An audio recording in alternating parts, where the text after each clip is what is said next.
السلام عليكم ورحمة الله وبركاته. അഭിവന്ദ്യരായ ശ്രോതാക്കളെ, സഹപ്രവർത്തകരെ, സുഹൃത്തുക്കളെ, പടച്ചതമ്പുരാന്റെ അപാരമായ അനുഗ്രഹത്താൽ വിഷയത്തിന്റെ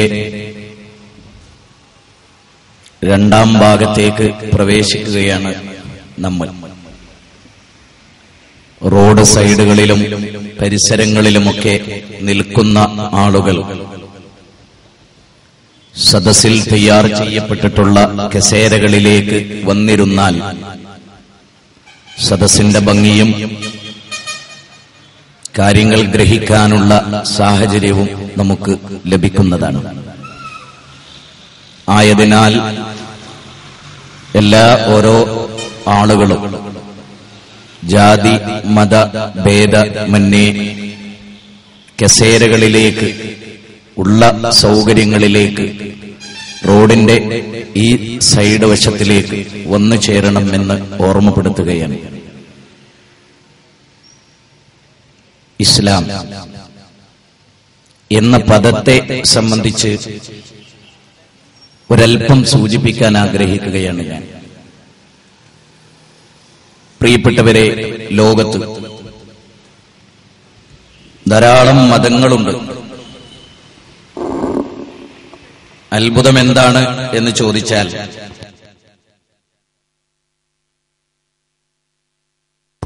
ആ മതങ്ങളുടെ എല്ലാം പേരുകൾ ആര് ഉണ്ടാക്കിയതാണ്, ആ പേരിട്ടത് ആരാണ് എന്ന ചർച്ച വളരെ പ്രസക്തമായി തോന്നുകയാണ് എനിക്ക്.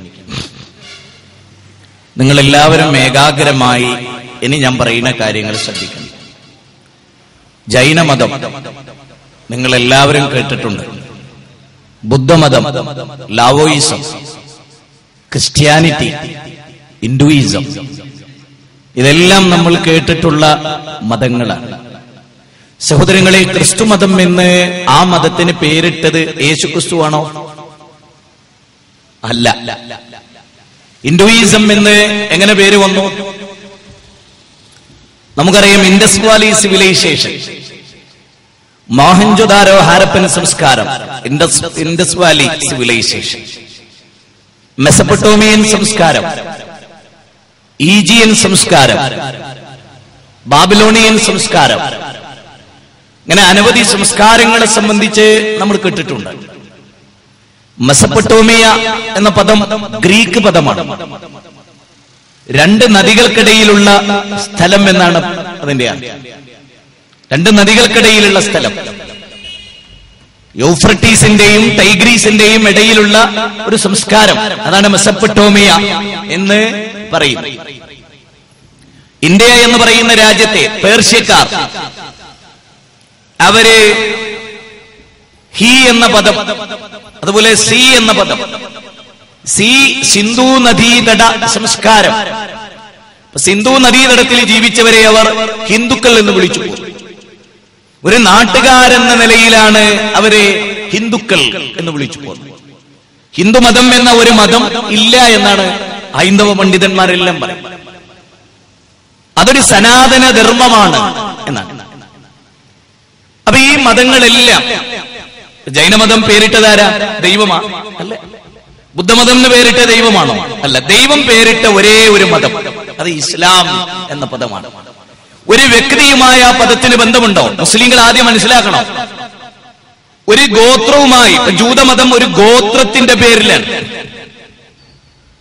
പക്ഷെ ഇസ്ലാം എന്ന പദം ഒരു വ്യക്തിയെ, ഒരു ദേശത്തെ, ഒരു കാലത്തെ, ഒരു സംസ്കാരത്തെ ഒന്നും ഉൾക്കൊള്ളുന്നില്ല. മറിച്ച് ആ പദത്തിനൊരു അർത്ഥമുണ്ട്, ഒരാശയമുണ്ട്. എന്താ അത്? ഇസ്ലാം ഒന്നാമത്തെ അർത്ഥം സമർപ്പണം എന്നാണ്. സമർപ്പണം, ആരോടുള്ള സമർപ്പണം? ആരുടെ മുമ്പിലുള്ള സമർപ്പണം? അടിസ്ഥാനപരമാണ്. ഒരു മരം, ആ മരത്തിന്റെ മുമ്പിൽ കൈകൂപ്പി നിൽക്കും. ഒരു കല്ല്, കേവലമായ ഒരു കല്ല്, അതിന്റെ മുമ്പിൽ മനുഷ്യർ കൈകൂപ്പി നിൽക്കും. മരിച്ചു മണ്ണോട് മണ്ണ് ചേർന്ന് ഖബർസ്ഥാനിൽ നുരുമ്പിയ എല്ലുകളായതിനു ശേഷം ആ ഖബറിടത്തിൽ ചെന്ന് അയാളുടെ മുമ്പിൽ ആരാധനാ മനോഭാവത്തോടെ കണ്ണിൽ നിന്ന് കണ്ണുനീര് ചാലിട്ടൊഴുകിക്കൊണ്ട് ആളുകൾ അവിടെ പ്രാർത്ഥിക്കും. പ്രാർത്ഥനാ നിർഭരമായ മനസ്സുമായി ഇത്തരം കേന്ദ്രങ്ങളിലേക്ക് ആളുകൾ എത്തും. ഈ സമർപ്പണമാണോ? അതല്ല. നോക്കൂ, നല്ല തണുത്ത ഒരു കാറ്റ് നിങ്ങൾക്ക് അനുഭവപ്പെടുന്നില്ലേ? മന്ദമാരുതൻ എന്ന് പറയും നമ്മൾ. ആരാണ് കാറ്റിനെ മനുഷ്യർക്ക് കീഴ്പ്പെടുത്തി തന്നത്? അങ്ങനെ ഒരു ശക്തിയുണ്ടോ? പരിശോധിക്കേണ്ടതാണ്, അന്വേഷിക്കേണ്ടതാണ്, ഗവേഷണം നടത്തേണ്ടതാണ്, അല്ലേ? മരം, അതിന്റെ ശില്ലകൾ, അതിന്റെ ശാഖകൾ, അതിന്റെ ഇലകൾ, അതിന്റെ നിറം, അതിന്റെ ഘടന, അതിന്റെ ആകൃതി, അതിലെ പുഷ്പങ്ങൾ, അതിന്റെ വർണ്ണരാജികൾ അത്ഭുതമല്ലേ അത്? അതെ, വമിനന്നാസി വദ്ദവാബി വല്ലൻആമി മുഖ്തലിഫുൻ അൽവാനുഹു കദാലിക ഇന്നമാ യഖ്ശല്ലാഹ മിൻ ഇബാദിഹിൽ ഉലമാ. വമിനന്നാസി മനുഷ്യരിലുണ്ട്, വദ്ദവാബി ജന്തുക്കളിലുണ്ട്, വല്ലൻആമി നാൽക്കാലികളിലുണ്ട്, മുഖ്തലിഫുൻ അൽവാനുഹു വിവിധങ്ങളായ നിറങ്ങൾ, വർണ്ണരാജികൾ. ചിന്തിക്കുന്നവർക്ക് ദൃഷ്ടാന്തമുണ്ട്. ഖുർആൻ 35-ാം അധ്യായം സൂറത്തുൽ ഫാത്തിർ 28-ാമത്തെ വചനമാണ്. അത്ഭുതമാണ് ഈ ലോകം. പൂങ്കാവനം, പന്നീർ പുഷ്പത്തിന്റെ ഇതളുകൾ, അതിന്റെ മനോഹാരിത, അതിന്റെ ഡിസൈനിങ്, ഗംഭീരമായ ഒരു ഡിസൈനറുടെ പരിപക്വമായ കരപരിലാളനയിൽ ഈ മഹാപ്രപഞ്ചം നിലനിൽക്കുന്നു. ഹിന്ദുവും മുസ്ലിമും ക്രിസ്ത്യാനിയും ജൈനനും ബൗദ്ധനും മതമുള്ളവനും ഇല്ലാത്തവനും എല്ലാവരും ആലോചിക്കുക.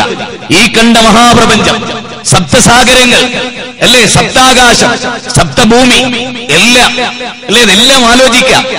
വനാന്തരം, കാനനങ്ങൾ, അവിടെ ജീവിക്കുന്ന വന്യജീവികൾ, അല്ലേ? ഇതെല്ലാം ചെറുജീവികൾ, ഏകകോശ ജീവിയായ അമീബ മുതൽ ബഹുകോശ ജീവിയായ നീലത്തിമിംഗലം വരെയുള്ള ഈ അണ്ഡകടാഹത്തിന്റെ പിന്നിൽ പ്രവർത്തിച്ച മഹാശക്തിസിദ്ധി ഏതാണ്? ആ ശക്തിസിദ്ധിയെ ഏത് പേരിൽ വിളിക്കണം? മനുഷ്യനെന്ന ശരീരം, അത്ഭുതകരമായ ഈ ഘടന, ആശ്ചര്യകരമായ ഈ സൃഷ്ടി വൈഭവം, വഫിൽ അർളി ആയാത്തുൽ ലിൽ മുഖിനീൻ വഫി അൻഫുസികും അഫലാ തുബ്സിറൂൻ. വിശുദ്ധ ഖുർആൻ 51-ാം അധ്യായം അദ്ദാരിയാത്ത് 20-21 വചനങ്ങൾ. വഫിൽ അർളി ആയാത്തുൽ ലിൽ മുഖിനീൻ. ഈ ഭൂമി അത്ഭുതങ്ങളുടെ കലവറയാണ്. പർവ്വതങ്ങൾ, സാഗരങ്ങൾ, അല്ലേ? സപ്തസാഗരങ്ങൾ, ഇടക്കൊക്കെ, അല്ലേ? ആർത്തിരമ്പുന്ന തിരമാലകൾ സുനാമികളായി, മഹാസംഭവങ്ങളായി, ബിൽഡിങ്ങുകളെ അടിച്ചു തകർക്കലായി, നൂറ്റാണ്ടുകളുടെ എല്ലാവിധ സംവിധാനങ്ങളെയും നിമിഷാർദ്ധങ്ങൾ കൊണ്ട്, 30 സെക്കൻഡ് കൊണ്ട്, 2001 ജനുവരി 26-ലെ ഭൂകമ്പം 30 സെക്കൻഡിൽ താഴെ, 1 മിനിറ്റിന്റെ പാതി. അതൊരു മിനിറ്റല്ല, ഒരു മണിക്കൂറല്ല, ഒരു ദിവസമല്ല, ഒരാഴ്ചയല്ല, ഒരു മാസമല്ല, 1 സെക്കൻഡിന്റെ, 1 മിനിറ്റിന്റെ പാതി, അല്ലേ? 30 സെക്കൻഡ്, 30 സെക്കൻഡ്, 30 മിനിറ്റ് അല്ല. അറിയണം ആരാണിതിനെ നിയന്ത്രിക്കുന്നത്.